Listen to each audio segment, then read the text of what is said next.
Le château de Moulinsart, comme si vous y étiez, ou presque. En réalité, bienvenue à Cheverny, château dont s'est totalement inspiré Hergé pour dessiner la célèbre demeure que rachète le capitaine Haddock dans la bande dessinée.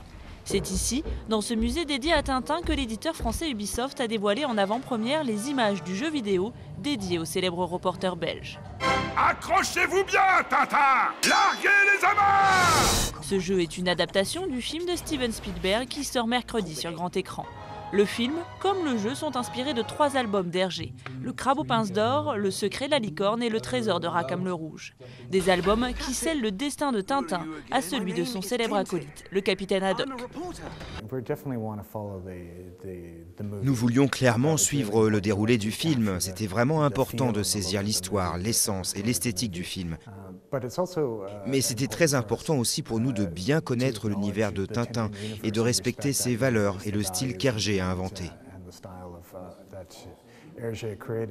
Pour ce faire, les concepteurs du jeu ont travaillé en partenariat constant avec les équipes de Peter Jackson et Steven Spielberg, tout en relisant l'ensemble des albums de Tintin, histoire de capter les mimiques, expressions et postures des célèbres personnages. Mais comme toute adaptation, impossible de rester fidèle à 100% à l'original, car certaines contraintes techniques imposent de faire des choix. Première difficulté à prendre en compte, l'interactivité entre le jeu et les joueurs. C'est assez fréquent de voir dans les BD Tintin avec un pistolet ou un fusil.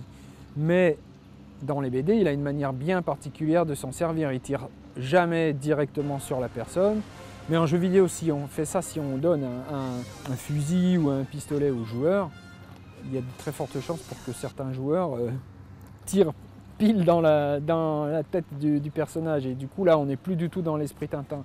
Du coup, pour battre les ennemis, on se sert des objets où on compte sur son partenaire en mode coopératif.